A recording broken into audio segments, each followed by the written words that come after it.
जय श्री कृष्ण। वाजपेयी यज्ञ का फल दिलाने वाली फाल्गुन कृष्ण पक्ष की विजया एकादशी की कथा सुनते हैं।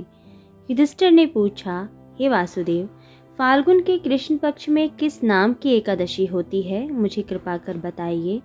तब भगवान श्री कृष्ण बोले, युधिष्ठिर, एक बार नारद जी ने कमल के आसन पर विराजमान होने वाले ब्रह्मा जी से प्रश्न किया कि हे सुरश्रेष्ठ, फाल्गुन के कृष्ण पक्ष में जो विजया नाम की एकादशी होती है, कृपया उसके पुण्य का वर्णन कीजिए।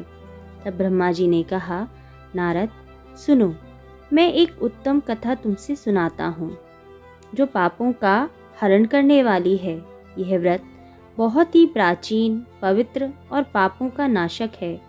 यह विजया नाम की एकादशी राजाओं को विजय प्रदान करती है, इसमें तनिक भी संदेह नहीं है।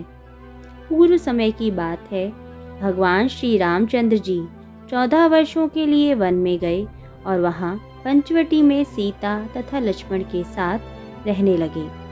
वहाँ रहते समय रावण ने चपलतावश श्री राम की तपस्विनी पत्नी सीता को हर लिया।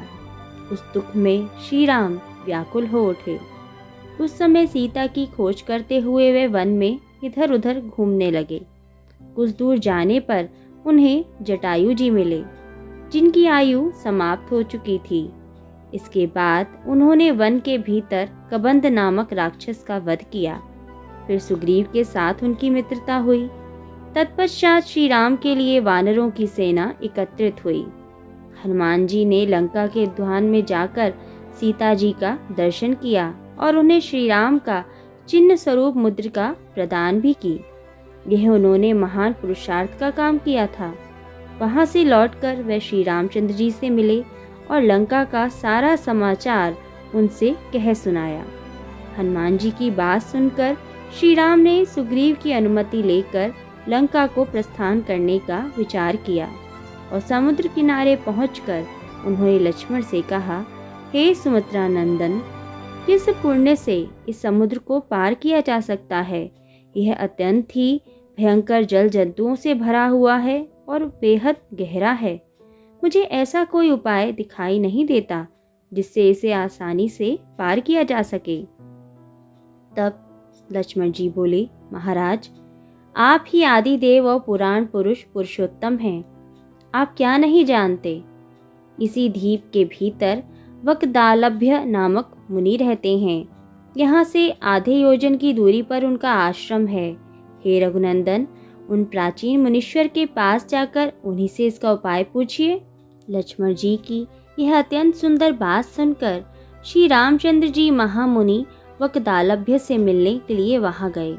वहां पहुंचकर उन्होंने मस्तक झुकाकर मुनि को प्रणाम किया।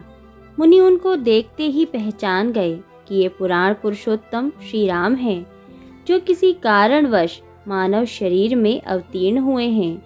उनके आने से महर्षि को बड़ी ही प्रसन्नता हुई। उन्होंने पूछा, श्री राम, आपका यहाँ कैसे आगमन हुआ? श्री रामचंद्र जी बोले, ब्रह्मन, आपकी कृपा से राक्षसों सहित लंका को जीतने के लिए सेना के साथ समुद्र के किनारे आया हूँ। हे मुनि, अब जिस प्रकार समुद्र को पार किया जा सके वह उपाय मुझे बताइए, कृपा कीजिए। वकदालभ्य ने कहा, श्री राम, फाल्गुन के कृष्ण पक्ष में जो विजया नाम की एकादशी होती है, उसका व्रत करने से आपकी विजय होगी। निश्चय ही आप अपनी वानर सेना के साथ समुद्र को पार कर लेंगे। राजन, अब इस व्रत की फलदायक विधि सुनिए। 10वीं का दिन आने पर एक कलश स्थापित करें। यह सोने, चांदी, तांबे या मिट्टी का हो सकता है। उस कलश को जल से भरकर उनमें 5 पल्लव डाल दें। उसके पश्चात भगवान नारायण के स्वर्णमय विग्रह की स्थापना करें। फिर एकादशी के दिन प्रातःकाल स्नान करें।